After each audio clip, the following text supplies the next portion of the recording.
it's Sue here again from Babble, and I just wanted to tell you about a little thing that I teach on my new program, RAW. That stands for Reprogramming Our Attitude Reactions, and it's all about body language. And body language is not that of other people, but this is all about our body language, because our body talks to our mind more than our mind talks to our body. And one of the things that I talk about on this course is using these things. Now, this has become part of most people's life now, their smartphone. And you see everywhere you go, if you're on the tube in London or if you're out anywhere, you'll see people huddled up over their phones like this.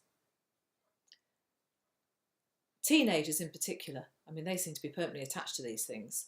It's like an umbilical cord. So when you use your phone, if you're using it in that closed up position, what your body language is telling your brain is you are getting depressed.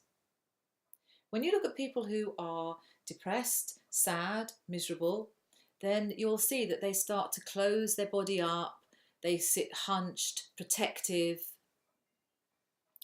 That will trigger chemicals within the body that are then taken up into the brain. And the stress hormone, cortisol, is the one that gets triggered. And if you've got cortisol going round and round in your brain, it's going to shut you down, because that's what it does.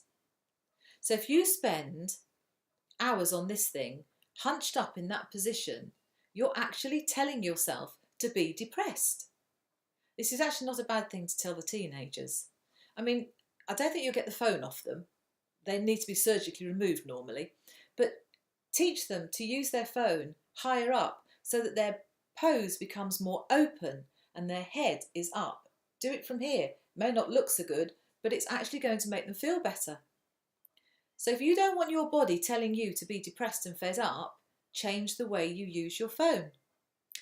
I'm Sue Wilkinson at Babble.